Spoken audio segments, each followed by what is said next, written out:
Good evening, everybody. Welcome to our Woodland Creation and Management webinar series. This is a Farm Advisory Service Scotland funded series. It's a three-part series, and this is part one, which goes into the benefits of woodlands.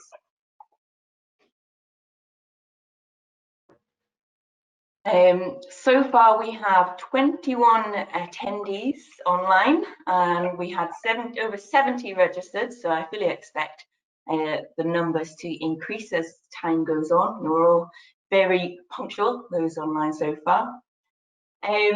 But as more and more join the webinar, I just thought I would discuss the plan. So the schedule, we will run from now, from 6 till around 7:20, and we have 4 great speakers lined up. We will be starting with Leona Baillie, our forestry consultant at SAC Consulting. She will discuss the right tree in the right place for the right reasons. We will be followed by Malcolm Young, another forestry consultant from SAC, and he will be discussing more the benefits of farm shelter to livestock. Then we have Kate Holl from Scottish Natural Heritage, and she will discuss biodiversity in woodland.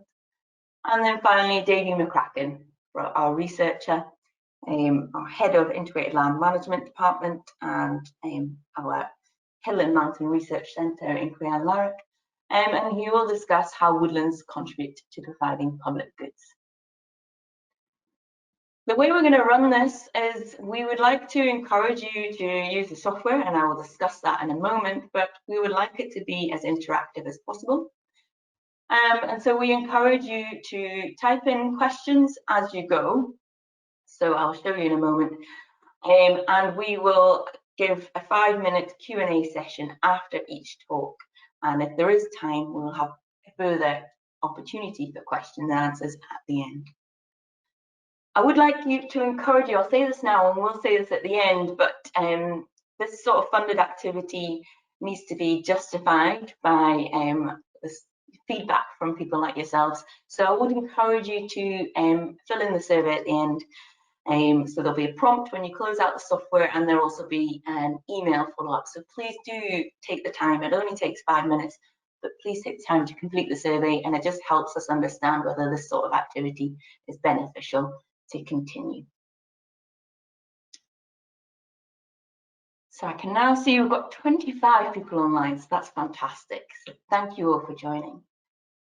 You will see, and for those of you that haven't used this software before, I would just encourage you to take a look at the panel on the right-hand side of your screen. And there's 2 areas that I just want to draw your attention to. There is a hand button, a yellow hand. If you click on that, that lets me know that you have an issue, a question or anything, so you can use that. However, in most situations, what's probably more useful would be this question pane. So anytime you have a question it might be something technical, you might be struggling with the software, or it might be something for the speakers, hopefully more for the speakers, please type that into the question pane here. And like I say, we'll address these questions at the end of each session. And I expect with 25 of you online, we should be able to get to most questions. However, if time runs, I apologise in advance if we don't get to your question. Your questions will be seen by all of us, and we will reply. This webinar is being recorded, so just so you're aware, and keep that in mind if you want to come back to it at a later time. So that said, we are at 28 attendees. You should be able to see us now, and I would just like to hand over to our first speaker of the evening, and that's Leona Baillie. Okay, can everyone see what I'm talking about? Yes. So hello everyone, thanks again for giving up some of your time to join us this evening. If you haven't been along to a FAS on-farm event in the past, they usually look a bit more like this. And I hope that when we're able to do events like these again in the future, you'll come along. It's always great to get out on site, meet people in real life, see trees in real life, and even some big machines. And a free lunch or a cup of tea is always a highlight. So I'm sorry we can't offer these to you today, but the upsides of webinars is that you don't have to leave the house. Hopefully you're all warm and dry, and maybe you've even got your own cup of tea. So I do lots of different things as a forestry consultant, but what I spend most of my time on is woodland creation, helping farmers to plan, plant, and look after new woodlands. And it's something I really enjoy because trees can do so many useful things if you just give them what they need. So perhaps you're familiar with this concept. It's something of a forester's mantra: the right trees in the right place for the right reasons. And if I could tell you exactly how to do this in 15 minutes, I'd be out of a job. But hopefully I can give you some starting points to think about, and the other speakers will expand on some of those as well. And I often think it's more helpful to think of this the other way around. So start off with your reasons for why you want to create a woodland, understand the place that you want to do it, and this will lead you towards choosing the right trees. So I'm going to start with the reasons. So what are your objectives? Woodlands can deliver multiple benefits, but which of these benefits do you want? What are your main objectives? And one of the most common and probably most obvious objectives is timber.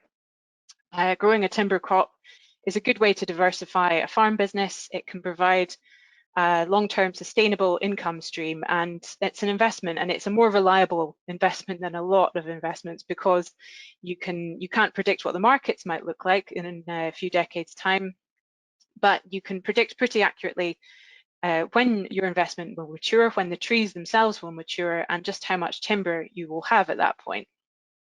But of course, trees do so much more than grow timber. And perhaps your farm could do with more shelter, and Malcolm is going to speak more about this shortly. Trees can also integrate into farm by providing habitat for pollinators and much more wildlife. And biodiversity is not just good for its own sake.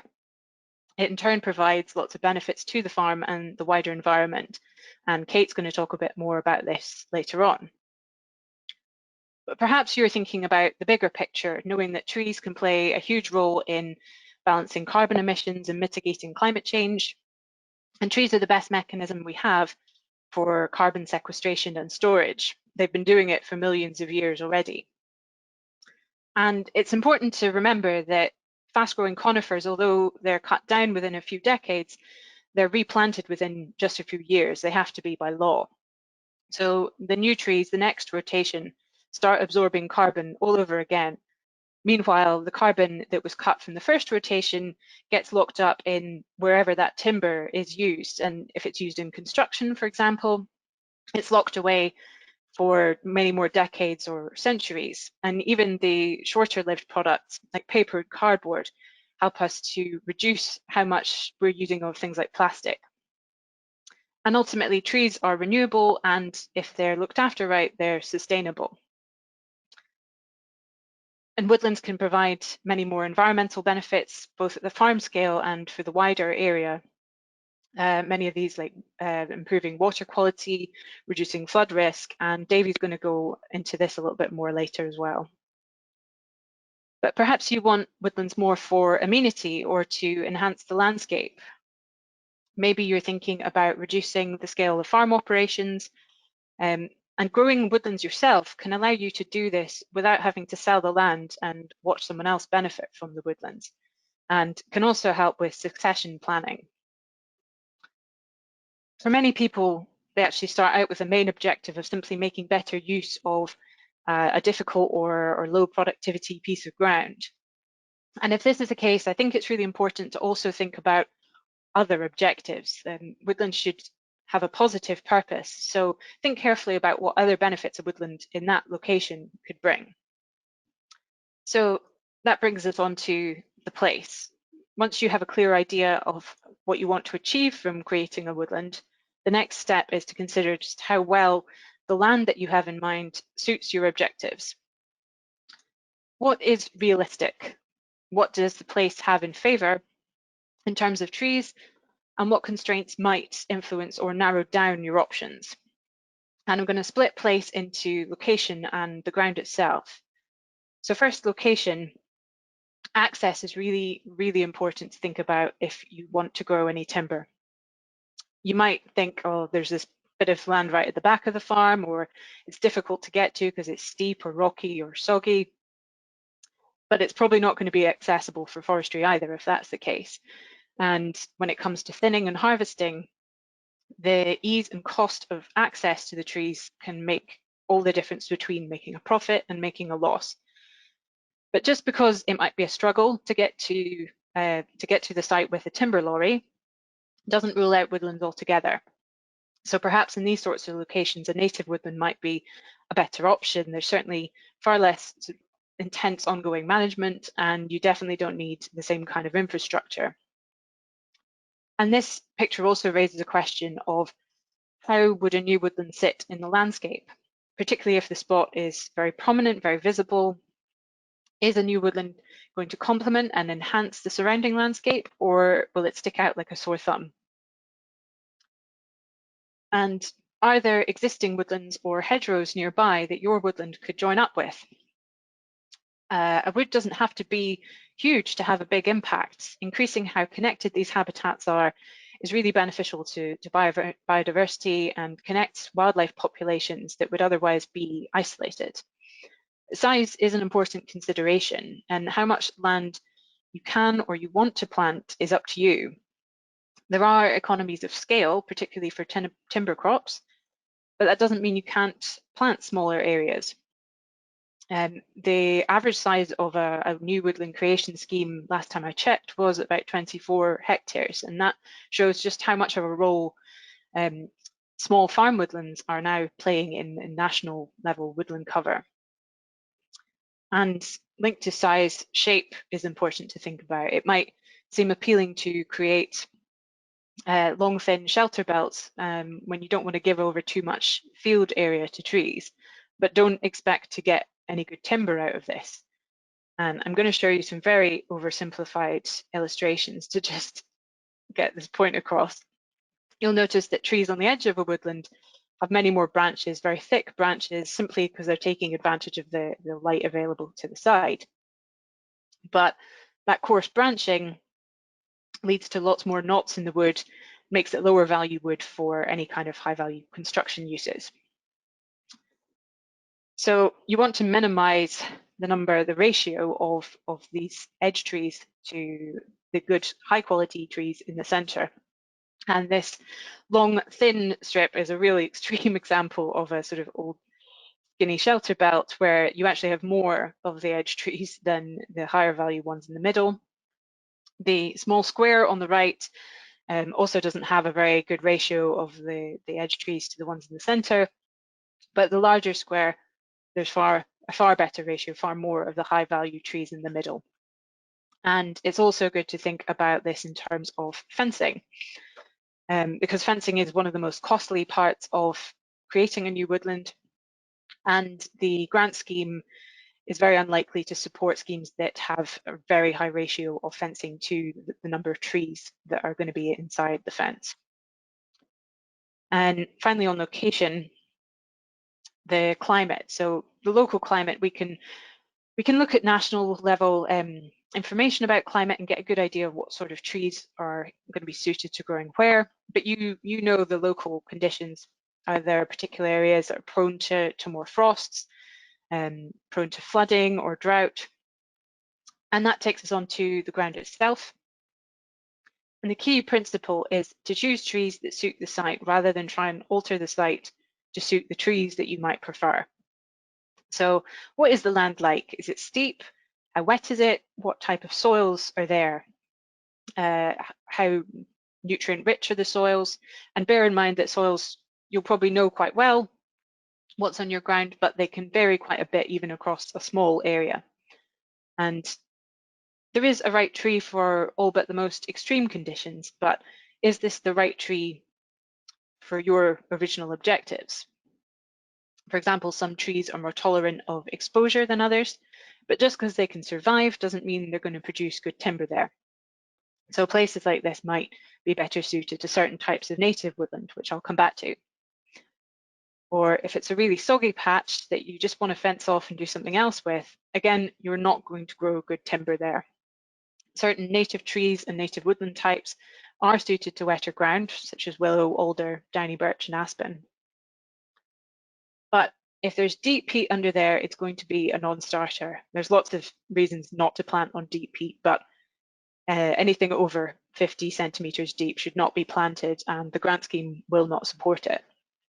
However, if there are maybe only some small pockets of peat within a larger area that you want to plant, it's possible to work around these and leave them as open ground.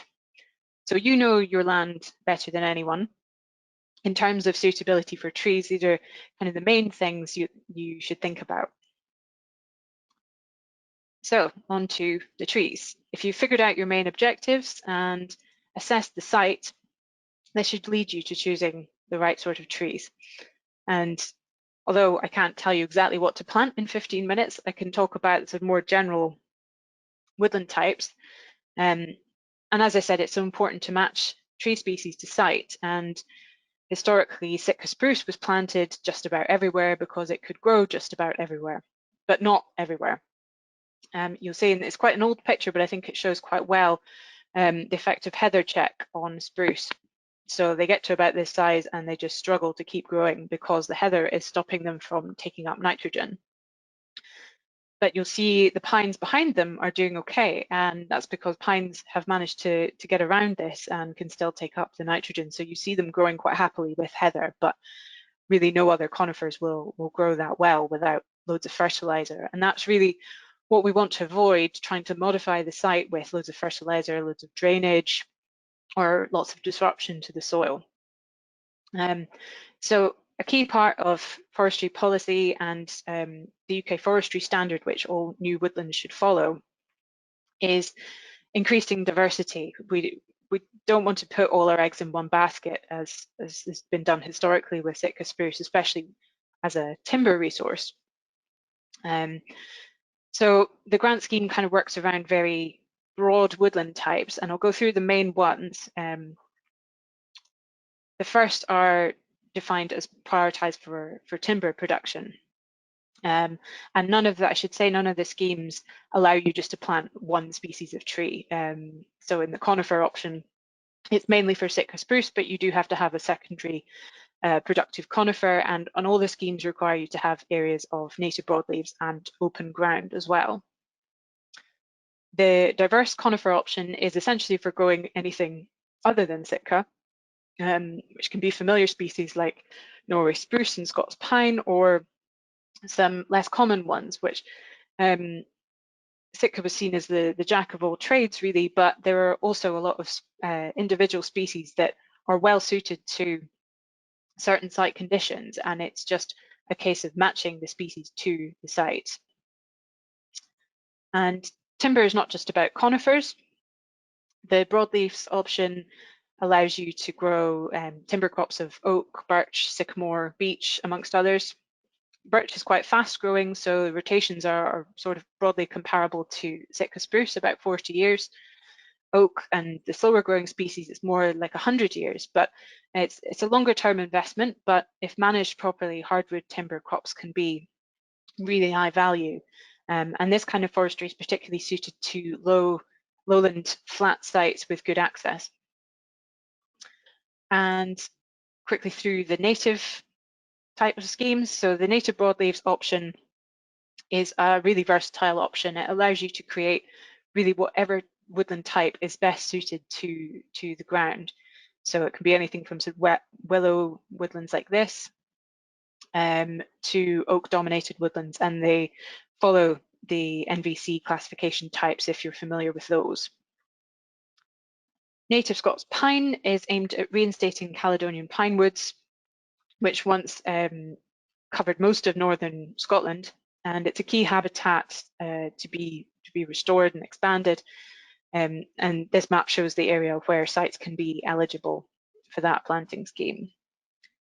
And there is a woodland type for just about everywhere. Even high altitude areas can support montane scrub. So this low density scheme allows you to plant this really lost habitat that's a transition between woodland and the open hill.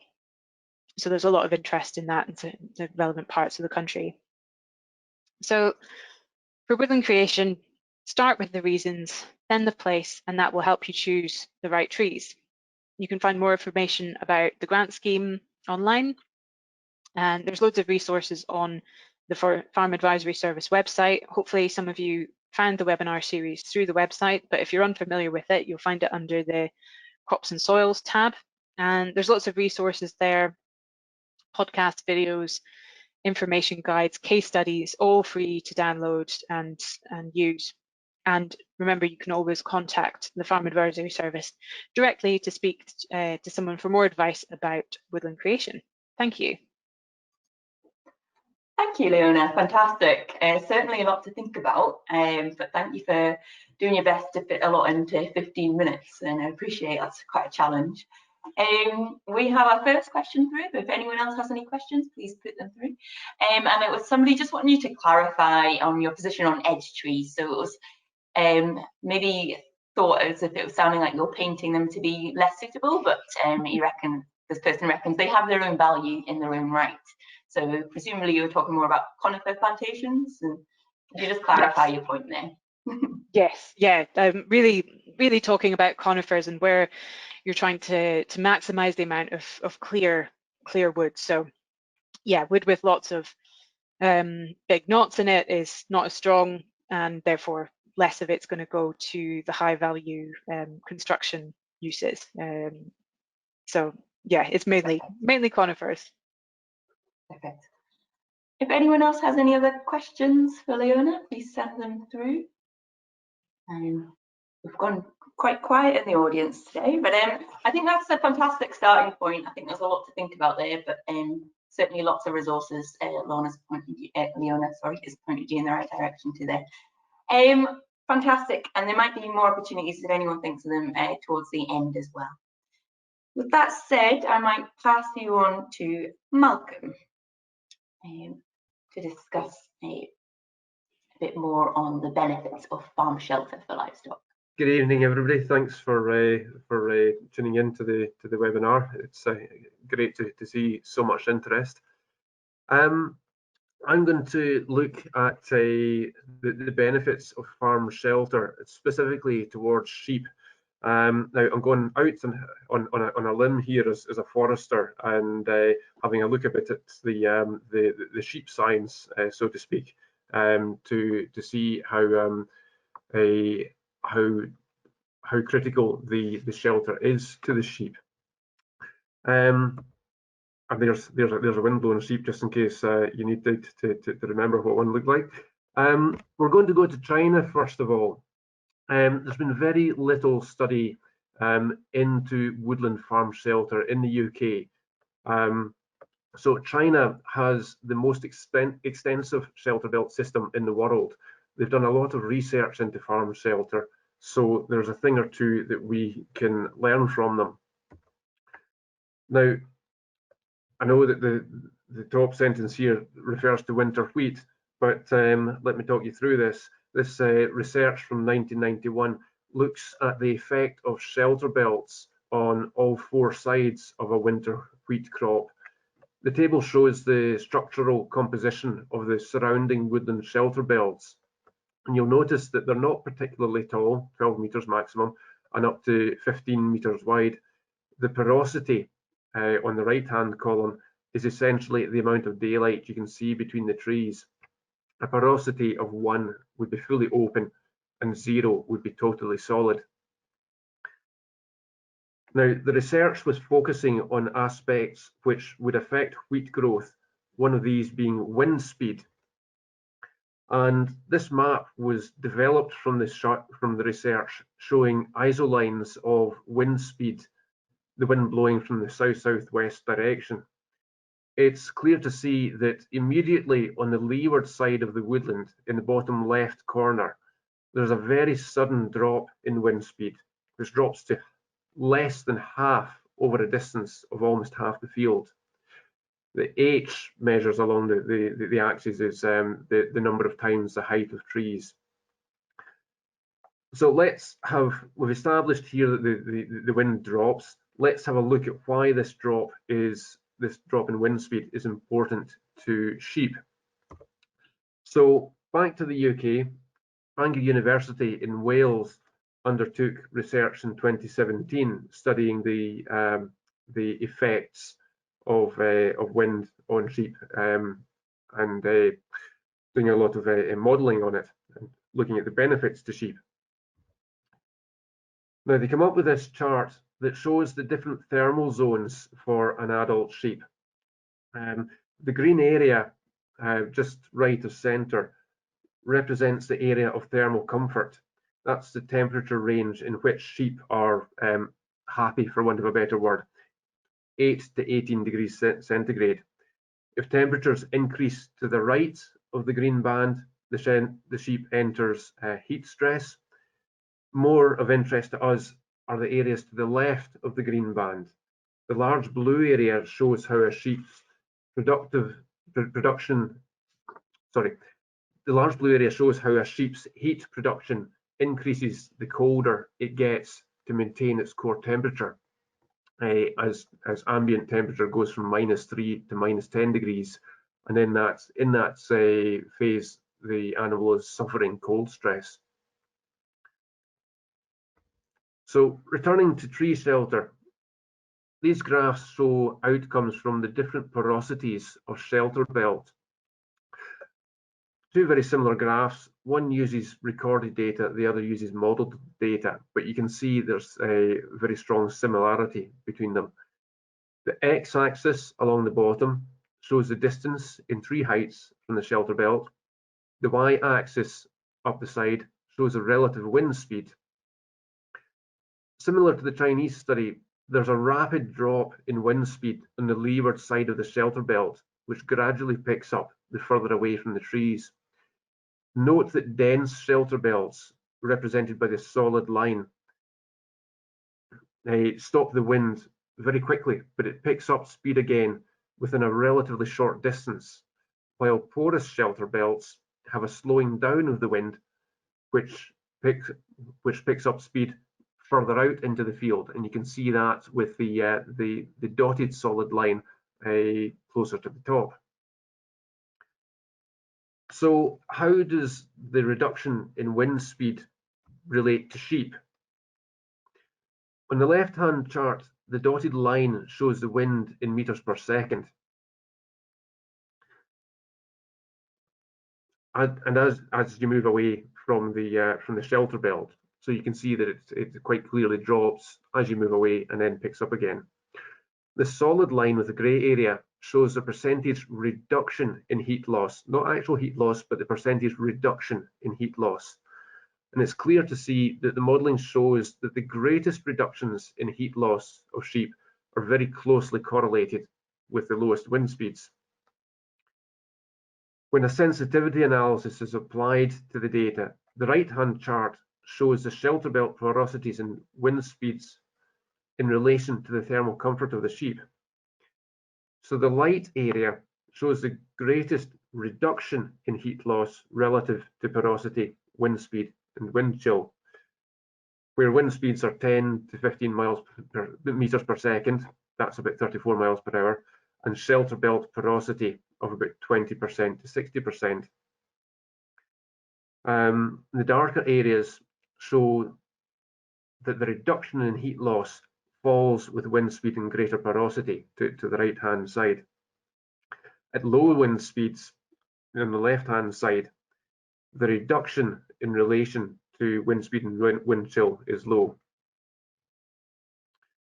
Now, I've mentioned porosity a few times, and Leona touched on this as well and showed a similar graphic.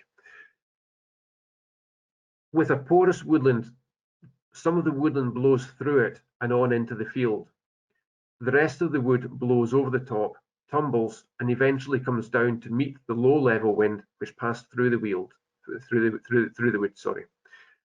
Because of this joining of winds, there's little turbulence in the field, and reduced wind speeds are seen across the field.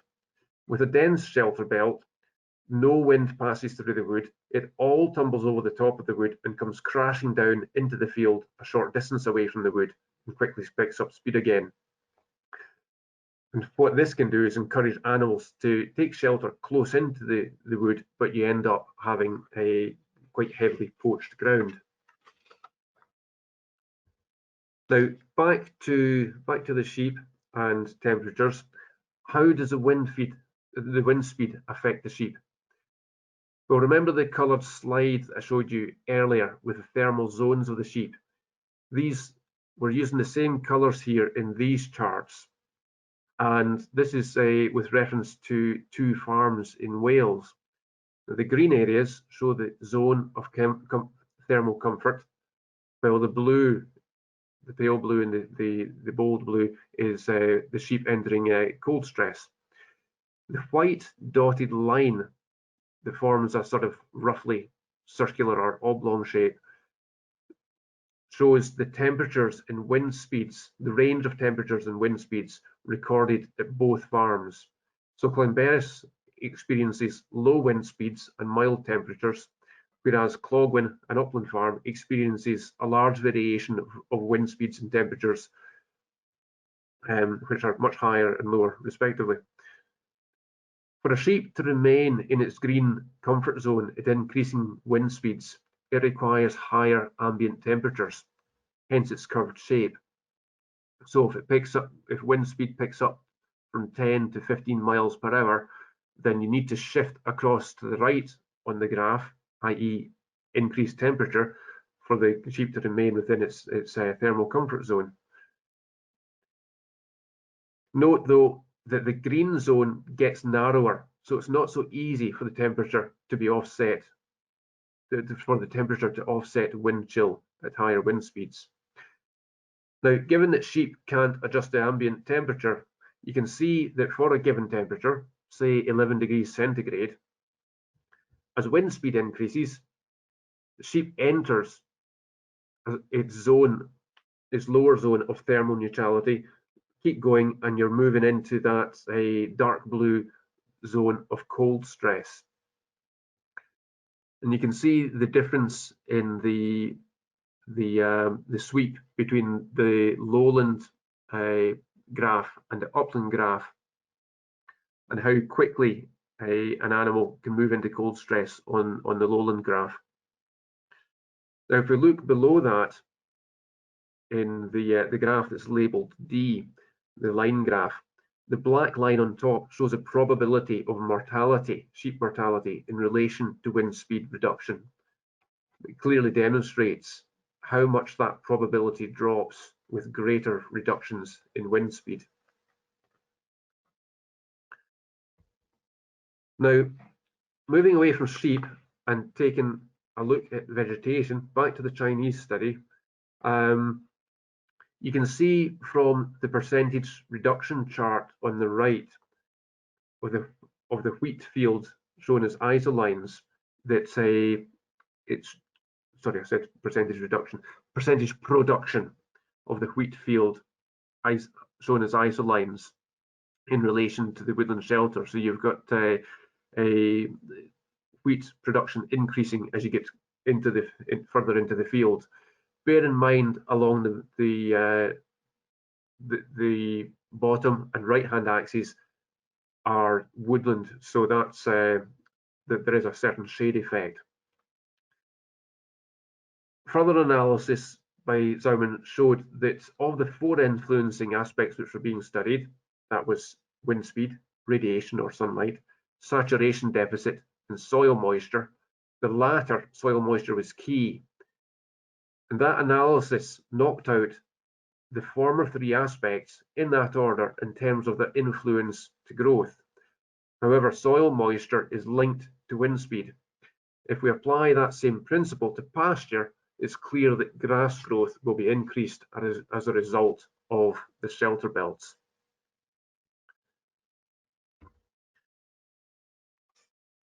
So let's bring all that together and look at how the science applies in practical terms. Bangor University's multi-land project indicates that reduction in wind speeds can reduce land losses by up to 30%. because lambs are much more vulnerable to temperature change, but also because pregnant ewes remain in better condition, putting more of their energy into developing fetuses rather than using it to keep warm. Early results, not yet published in papers yet, but certainly circulated amongst Woodland Trust and National Sheep Association, show that growing lambs with woodland shelter helps daily live weight gain increase by 10 to 21%. This brings two benefits. Lambs are ready for market earlier. By going to market in June, they can potentially be sold for an average of £8 per lamb, more than if sold in July. And the second benefit is the reduced costs of feeding lambs up to £1.70 per lamb potentially by taking them off the grass sooner. Plus, you've got the effect, as I was showing in the previous slide, of having improved grass growth because of the shelter. So I hope that's given you a bit more information into a bit more background as to why shelter is so important for the sheep, why woodlands are critical. Happy to take any questions. Fantastic. Thank you, Malcolm. As a sheep specialist, sheep and grassland specialist myself, it's great to see some facts and figures on paper regarding the benefit of shelter. Some fancy graphs there, really reinforcing, I guess, the need for shelter for these animals that we often think of as very hardy, which are very hardy, but obviously the benefits of shelter still help improve their welfare and their productivity, as you have shown. If anyone has any questions, please make sure to use the webinar panel, which you will see on the right-hand side of the screen. Yeah, please make use of that. So I've got one question coming through now. Just to clarify, greatest reduction in heat loss is when wind speed is highest? That's the question. Yes, that's right. The greatest reduction in sorry, I'm getting distracted by webinar things going on here. Okay. The greatest reduction was in relation to wind speed and the wind chill that brought about. So it's a relative reduction. So it's like the greatest benefit is being seen. But in sheep, the greatest benefit of that shelter is being seen when the winds are blowing and you get these certain porosities. Okay. And good to sort of understand a bit further about the importance of that, the porosity to prevent that poaching, and it's something I've never really considered myself, so thank you for describing that so clearly. Okay, if anyone, again, if you think of any other questions, please type them in. And I think what we'll do now is we'll head on to our next speaker. This is Kate Holl from the Scottish Natural Heritage. So if we can hand over to Kate.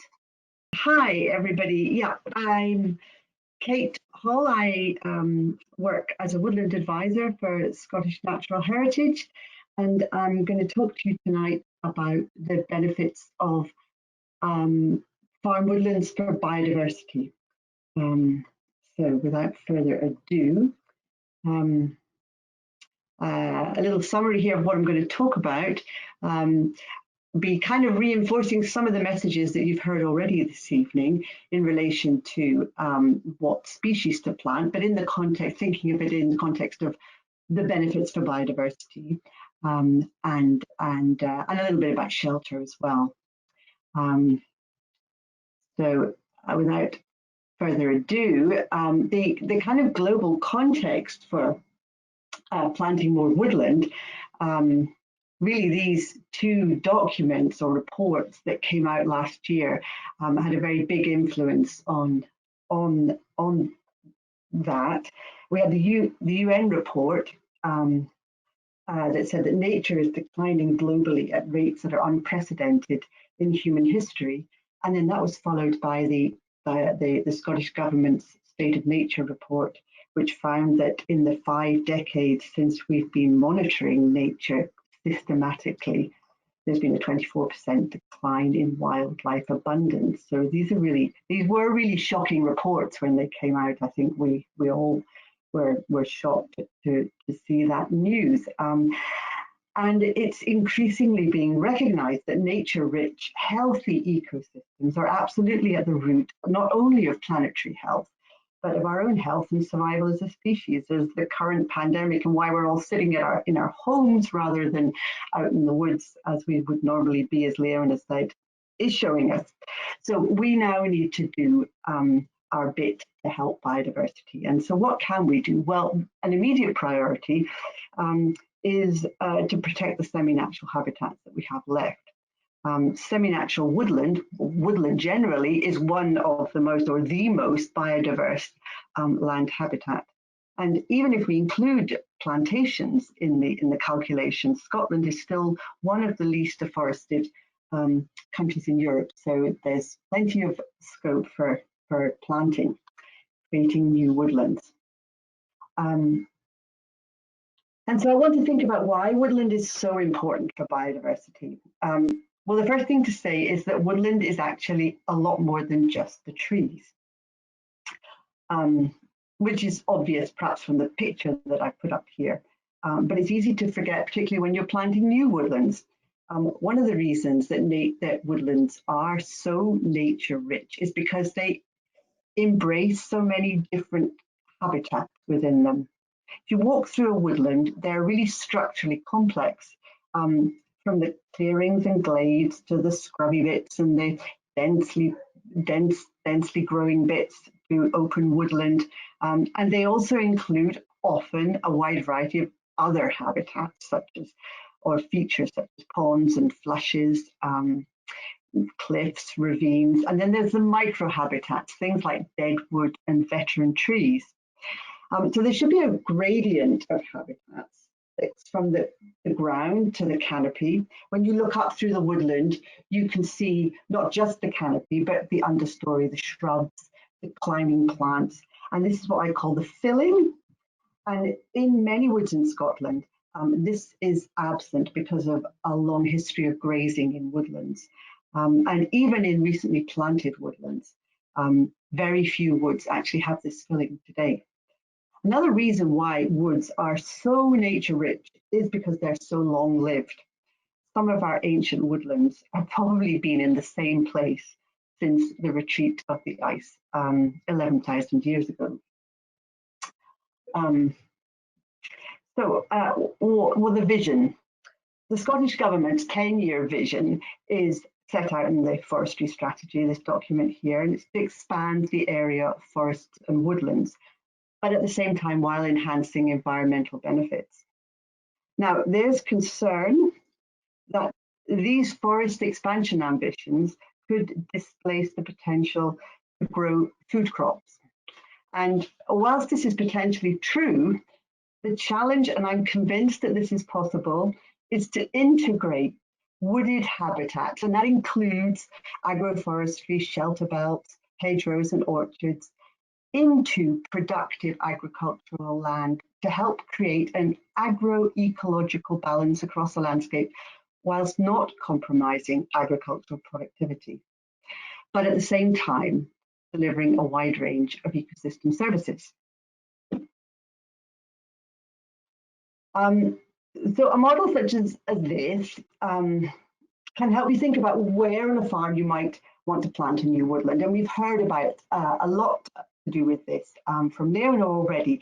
And I just really wanted to kind of develop some of those ideas that Leona has presented in the context of thinking about biodiversity benefits. So planting next to other wooded habitats, such as hedgerows or maybe orchards or bits of agroforestry that you've got, will make it easier for species to move into and colonize your newly planted woodland. And also planting near existing mature trees where there is shelter will help the new planted trees to get a foothold and grow quicker. So it helps the woodland the newly planted woodland to establish. And in addition, as trees are connected underground through the wood wide web, that's the sort of the connections through the roots, the mycorrhizal fungi that connect trees and plants all together, so that they can communicate and support each other. The closer you plant to existing woodland or hedgerows or will help these newly planted trees to get ahead and get a head start. In addition, siting new planting to optimize the shelter value for livestock is something that you might want to think about in relation to the prevailing wind direction.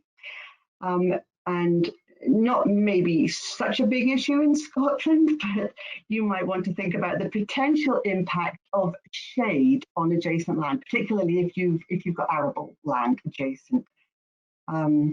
And then you should also identify any existing semi-natural habitats and assess their value as potential precursor vegetation for new woodland, or whether they should be retained as valuable open habitats and not planted at all.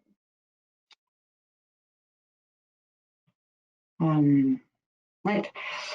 So which trees to plant? Well, I am mainly talking in my presentation about native species as they have the greatest value for biodiversity. But obviously other species are available, but I won't be talking about them in this presentation.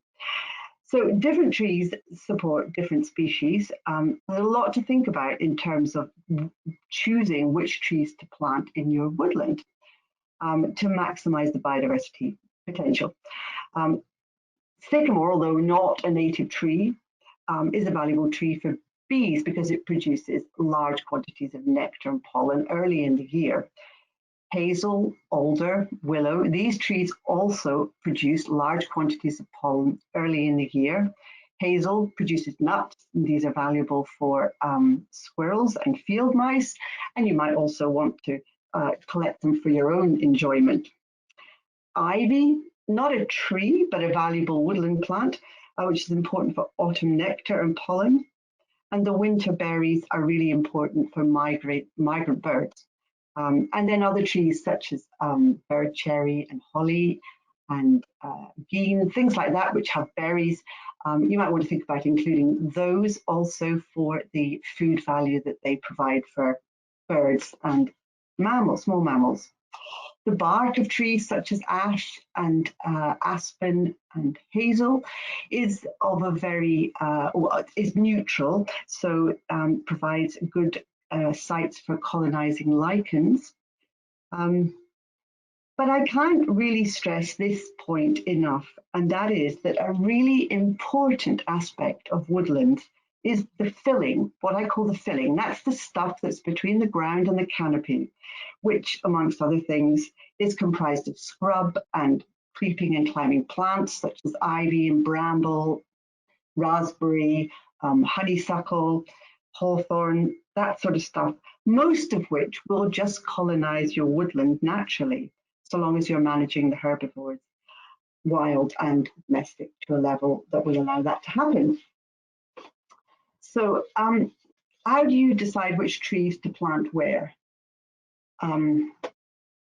Bulletin 112, although now quite an old report, is now archived on Forest Research's website. However, it does contain invaluable information on designing your woodland, whether to use natural regeneration versus planting, how to choose what species to plant according to your site type, your soil type, it gives you prescriptions based on the National Vegetation Classification of what kind of mixes would be appropriate for your particular situation. And there's also advice on management. I mean, most likely your woodland, this has already been mentioned, it will need to be stock fenced to exclude livestock, at least until the woodland is established, and probably also deer fenced. But as the woodland develops, it's going to become increasingly attractive to deer.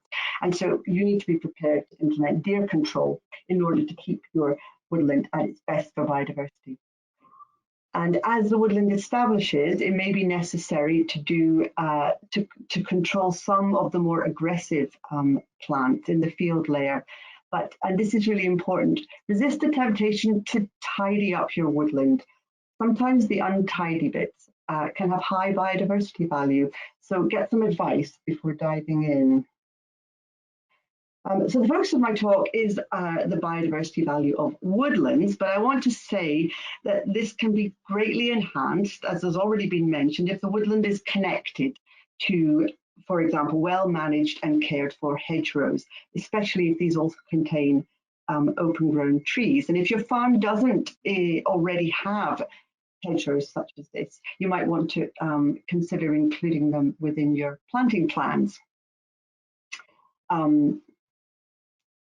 Hedgerows with shrubs such as hawthorn and blackthorn, elder, rowan, and species such as those, so long as they are appropriately managed, and that means not cut too often, can provide valuable sources of nectar and pollen and fruit, hedgerow fruit for biodiversity. And hedgerow trees, such as I've already mentioned, sycamore and lime, for example, as they are open grown in a hedgerow situation, can have thousands of flowers and are an incredibly important source of food for bees and other pollinators, so don't forget that. The value of woodland for soil. We all know that forests and trees stabilize the soil and can prevent erosion. But did you know that we're living off the inheritance from our forest soils, especially in terms of our productive agricultural land? It takes a long time to make an inch of topsoil. I think it's about 100 years. So an important consequence of planting woodland is that the soil organic matter starts to build once again through the deposition of leaf litter. And increasing organic matter leads to increasing soil biodiversity, whilst mycorrhizal fungi, which we've mentioned already, colonize the tree roots and facilitate the development of this wood wide web, which underpins the health of the woodland. Approximately a quarter of all living species are found in soils, which is just mind-blowing, really, and we know so little about it. So tree planting or woodland creation on agricultural soils can do so much to enhance biodiversity, as well as being at the root of many other ecosystem services, which I think our next speaker will be speaking a little bit more about.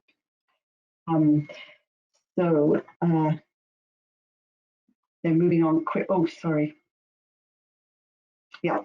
So then the value of woodlands for the special assemblage of species, once the canopy is closed, it creates its own microclimate, which is shady and humid and quite different to what existed prior to the creation of your woodland. So as the microclimate changes, so the associated species change too, as these pictures show.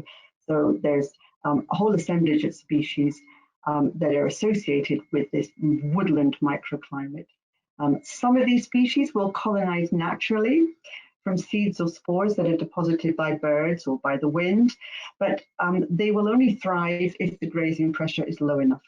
But even with low herbivore impacts, depending on how close you are to another woodland or ancient hedgerows, some woodland plants are actually quite slow to colonize new woodland, and so you might wish to assist the colonization yourself by collecting seed, growing on and transplanting the plants into your woodland. And a guide on how to do this, with advice on which plants you can collect seed from and how to grow and introduce to your woodland, is going to be published by S&H later this year.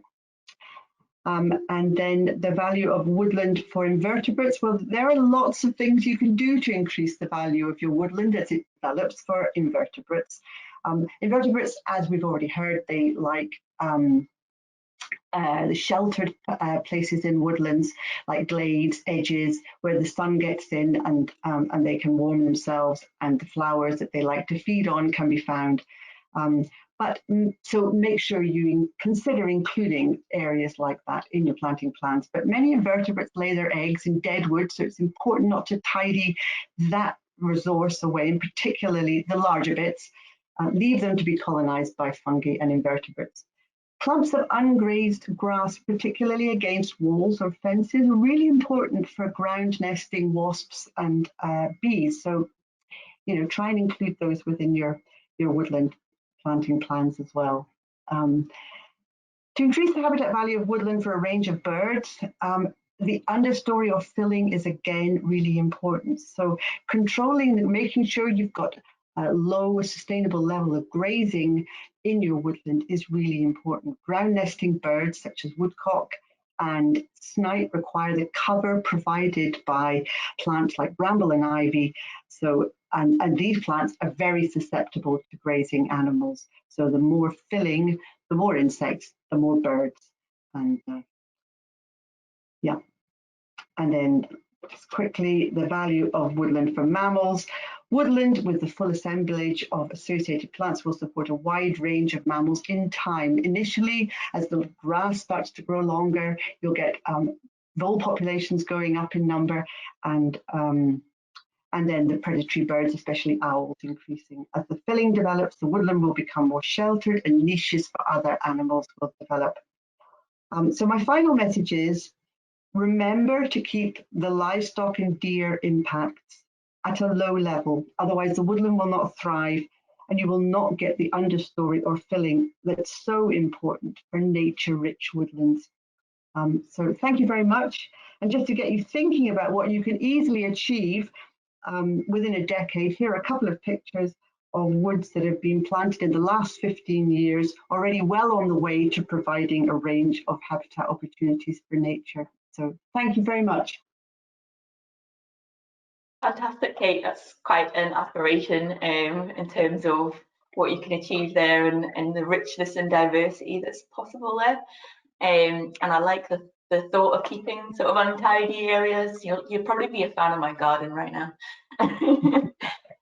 We've got a few questions that have come through. So on that note, actually, how long would you suggest before livestock can be let into a new woodland? Livestock, so, well, probably it kind of depends on where your woodland is and how fast the trees have established, how well they have established. But you want to have your trees at least a diameter of about sort of 10 centimeters. So probably, 10 to 15 years before you can let livestock in. But it's something you've got to really keep an eye on, because and it depends why you planted the woodland. If your woodland is for biodiversity, as I've tried to stress throughout my presentation, if you have too much grazing in the woodland, you will end up with, well, it's sort of an outdoor barn really, where you've got the canopy, but nothing underneath it. And if you're trying to manage it for biodiversity, you really want low grazing levels. So it's about going back to what Leona said at the beginning. You need to establish what your objectives for planting the woodland are. And if biodiversity is your main objective, then you're going to want to keep grazing levels pretty low. Yeah. Great. And then you mentioned a lot about creating the woodland filling. Are there any incentives to create the filling? No, not yet. But it's certainly something that we are keen to try and encourage. I mean, it's something that has only recently been recognised, and its importance for biodiversity. But obviously, there are incentives to help you manage your herbivores. And that's a key part of getting that filling. I mean, like I said, a lot of it will just come naturally. A lot of these things are what many of us regard as actual weeds. So they will just establish themselves if we get the herbivore levels right. But the guide that I referred to, the guidance that I referred to, which SNH will be publishing later this year to help people do this, that will be part of hopefully a move towards incentives available to help support that kind of management. Yep. So watch this space. Great. And then our final question for you is, if edge trees for conifer shelter belts are poor timber quality, why don't we plant deciduous native trees around the outside and leave them for more than one conifer cycle to enhance immunity? So a good thought. Well, I'm not a forester, I'll be the first to admit that, but casting back in my memory, that is what we used to do, that there used to be a required percentage of broadleaves that were usually planted around the edge of the woodland for landscape, but also for biodiversity value. And we seem to have moved away from that a little bit. But yeah, it's a very good idea. And it's the best place to put your broadleaves, your native species, either around the edges or along the watercourses, or around glades that you've open space that you've created in the middle of your woodland. You'll get more biodiversity value from putting them in those places. Yeah. Fantastic. Okay, we will let you have a breather now, Kate. Thank you very much. And now we will hand over to Davy McCracken, who is going to discuss how woodlands contribute to providing public goods. So thank you, Davy. Evening, folks. So as Poppy said, I've been asked to talk about public goods. Now, public goods is just a term that encompasses those sort of wider benefits that arise to society, so not just to the individual land manager, that come from any any type of land management. So tonight we're talking about woodlands and what public goods arise from those. But I wanted to start quickly. I think it was Kate alluded to the fact that we have a relatively low percentage of woodland and forest in Scotland.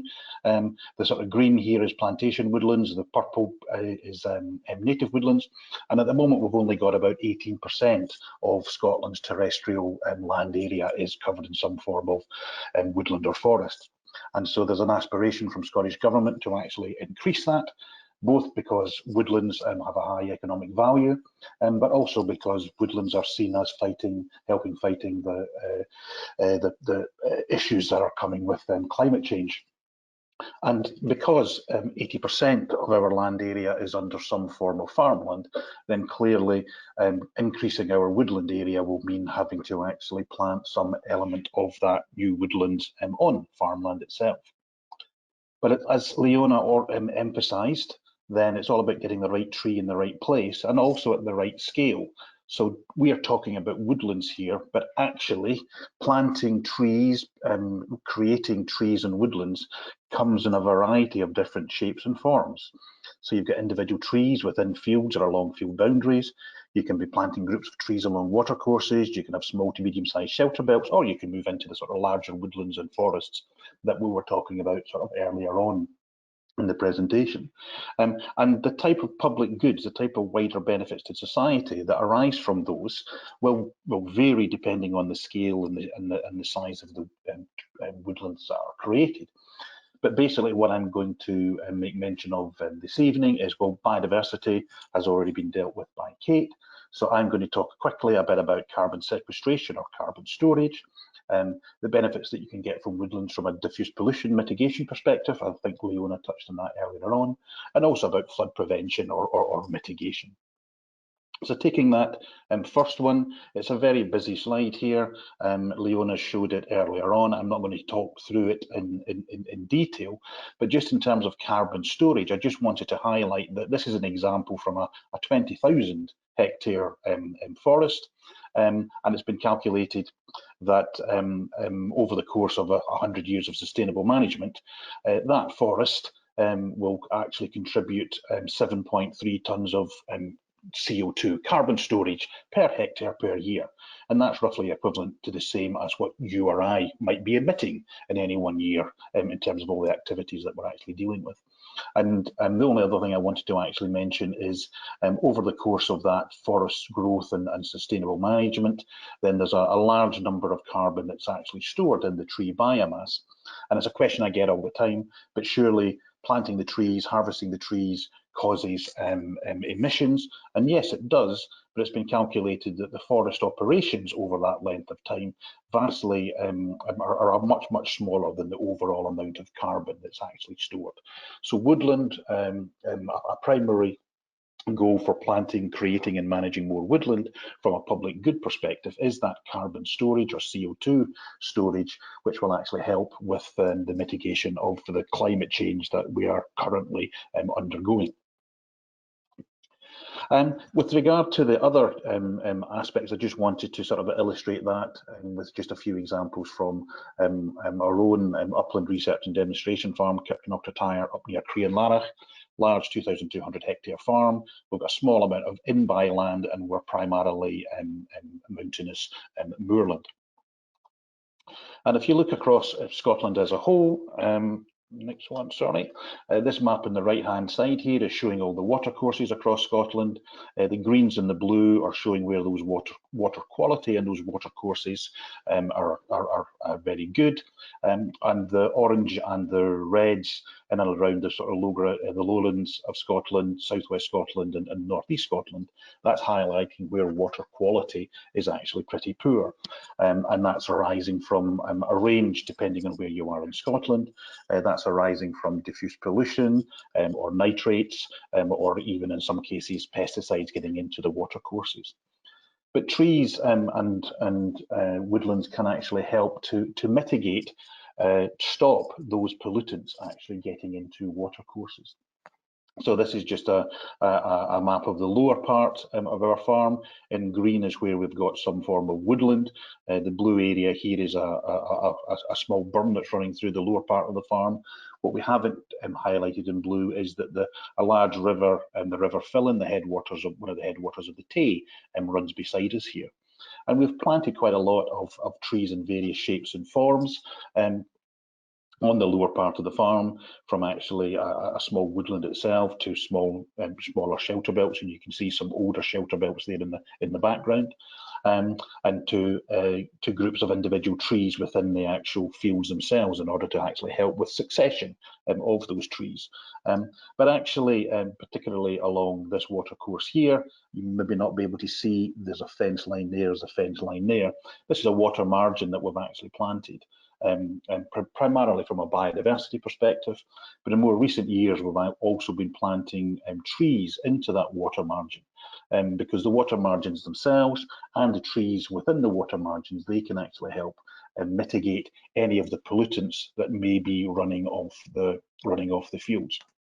And although my example here is from our sort of upland in-by ground up at Kirkconnoctortire, where we're not really putting on an awful lot of fertiliser compared to other parts of Scotland, nevertheless we get a high rainfall up here, and if we get the timing of the fertiliser application wrong, there could be some runoff into the River Fillin in particular.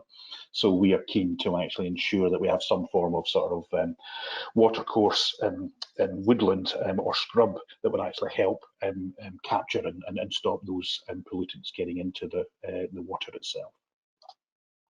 And somebody mentioned agroforestry earlier, and clearly from a diffuse pollution perspective, agroforestry in this instance here, we have a small plot that we've just established this winter in one of our in-by fields.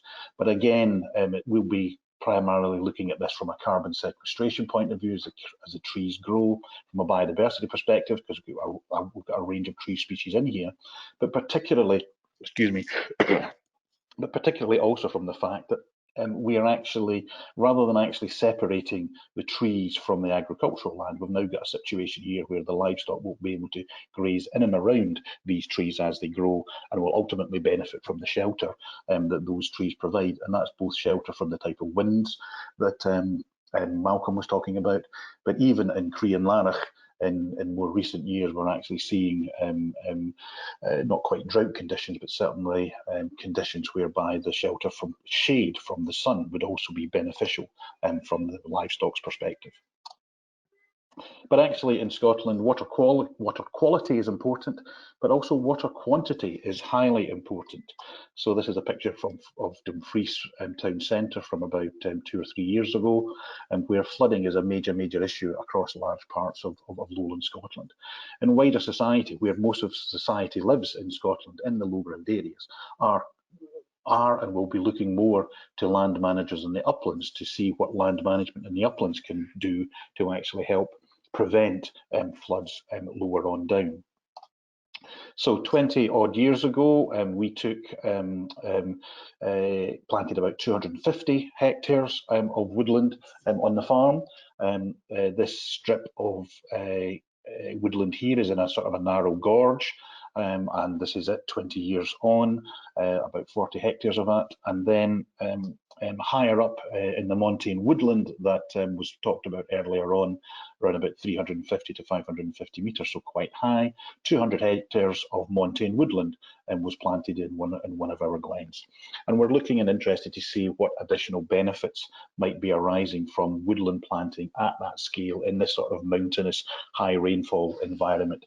We get between 2.5 and 3.5 metres of rain in most years.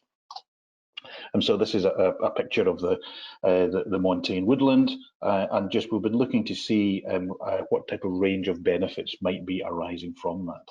So we've looked at carbon, the carbon that's stored in the soil. So just as an explanation here, this area here is the area within which the woodland has been planted, and the woodland has largely been planted within this sort of the bowl of the glen itself. And this glen next door, what we call Octatire Glen, is a neighbouring glen that is still grazed by livestock, and we are comparing and contrasting the differences between these two glens. And as far as stored carbon in the soil is concerned, 20 years on from the planting of the woodland in the bowl of the Kirkton Glen, there are differences in the amount of carbon stored per hectare, 93 tonnes per hectare in the Kirkton Glen versus 80, 90 tonnes per hectare in the Octatire Glen. But actually that difference in carbon storage is not really reflecting any change that's happened because of the woodland establishment here. That's simply reflecting the fact that these glens have different proportions of different soil types, underlying soil types, and it's that underlying soil type that's actually driving these differences. Changes in stored carbon in soil at this sort of altitude will take a lot longer than 20 years to actually be seen in practice. And we've also looked at the stored vegetation, the stored carbon in the ground vegetation. So this area here is where the trees have been planted. And again, there are differences, but the differences are primarily arising in this area, not because of the trees, although there are hundreds of thousands of trees planted in that area, but 20 years on, they are still rather small, as you'll see in a second when I show that picture again. The difference here in ground vegetation is primarily because the understory vegetation, part of the filling that Kate was talking about, has really increased, where we've actually stopped the grazing by both livestock and deer within the planted area, compared to actually next door in Octatire Glen, and certainly the other parts of the unfenced area within Kirkton Glen. But as far as the water situation is concerned, that's where we feel if you go into this woodland wooded area now, the soil is markedly wetter underfoot than it was 20 years ago, and certainly markedly wetter underfoot than it was and still is in the Octatire Glen next door. And so we're particularly interested to actually see how much of a mitigation, i.e. how much water the wooded area is likely to be actually holding back. We've got an estimate here based on the type of vegetation that's actually within here that shows that the potential is actually high. And at the minute, and for the last year, we've been deploying a range of sort of water level sensors across the whole of the farm, primarily to get an indication in an extreme rainfall event. Does the water that's falling, rainfall that's falling, and then the water that's coming out of the Octatire Glen, does that come out quicker than the water that's coming out of the Kirkton Glen, and does the actual woodland and the understory vegetation within that part of the glen have anything to do with that? And if we can show that there is a positive impact there, that will allow us to work out what sort of scale other farms may need to actually plant woodland at, if we're particularly interested in mitigating flood events further on down the watercourse. As I said, we're at the headwaters of the Tay, one of the largest catchments in Scotland, or the largest catchment in Scotland. our 200 hectares here is unlikely to make any difference further on down the Tay. But if enough farmers were doing this at enough scale down that catchment, it's likely to have some level of difference. That's quite a quick introduction to public goods.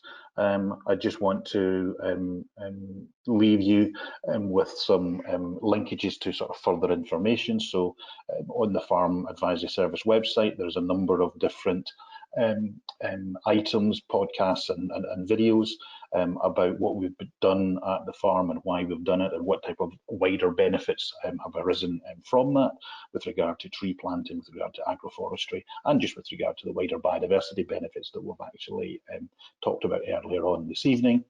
And 18 months ago, if you're particularly interested in public goods and how it might relate to yourself as a land manager, then 18 months ago we had a conference in Edinburgh, and again there's a wide variety of short, by short interviews, they're 1 or 2 minutes at the most, presentations on there that will help you get a feel from a range of different speakers from across Scotland as to why public goods and the management of land to deliver more of those public goods is likely to actually increase in Scotland going forward. And I'll just finish there. Thank you very much, Poppy. Fantastic. Thank you, Davy. I think the site, Oxataya and Kirkton, is naturally quite a beautiful site, but from my biased perspective, it's getting more beautiful time with all these schemes that you've got in place. So thank you very much for showcasing that, I guess, and also describing what the wider benefits to the public. Again, please, anybody type in questions as you have them. I just wondered, you mentioned the improvement in filling effect from fencing some of the forestry blocks. Has that had a production cost? Has there been a cost in terms of stocking or anything like that, or is it purely the cost of fencing? No, what we did 20 years ago was before my time, but the rationale for establishing that woodland in the bowl of that glen 20 years ago was nothing to do with flood mitigation.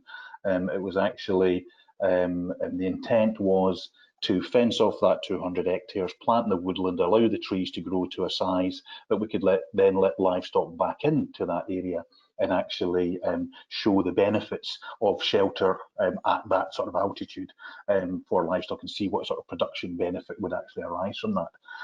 And even though that glen and the neighbouring glen were relatively extensively grazed, so relatively low numbers of animals per hectare over both areas, nevertheless, that bowl of the glen was the important part of the glen during the winter, where the sheep that were in there would actually be below the sort of snow level for most of the time.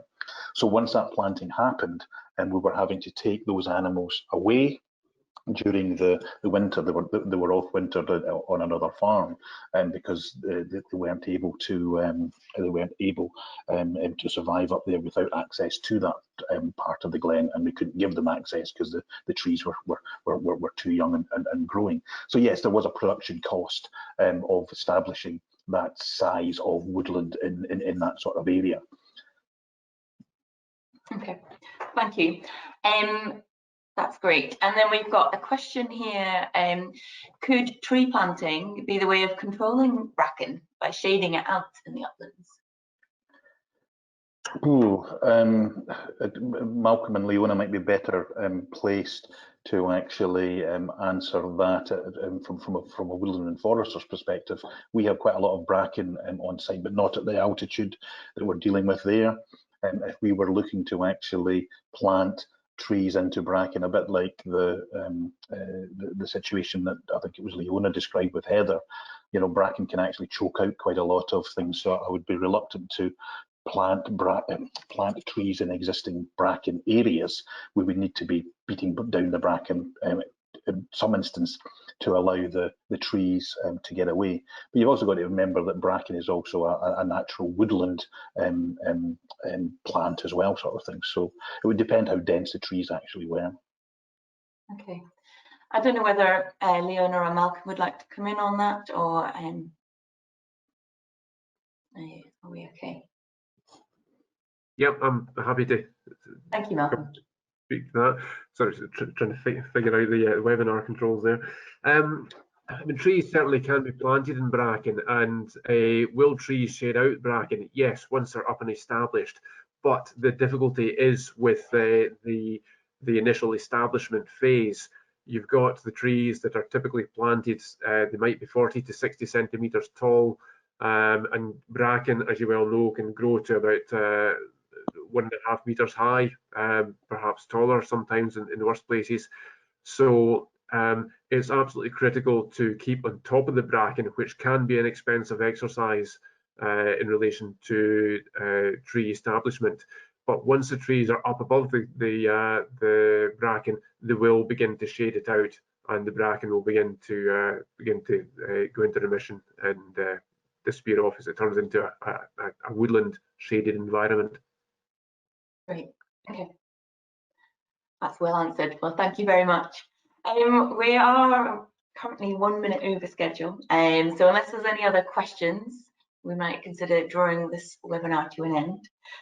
You will see on the slide in front of you there is the next 2 webinars in the series. So next Thursday again, please join us at 6 o'clock, which will go into more of the practical details in terms of successful woodland establishment. And then finally, our final webinar in the series will be on Thursday, the 23rd of July, which will be about managing existing farm woodland. So there's loads more information to be imparted during those webinars. So I hope to see some of you there. And as all our speakers have referred to, there is lots more information available on the subject on the FAS website and various other sources.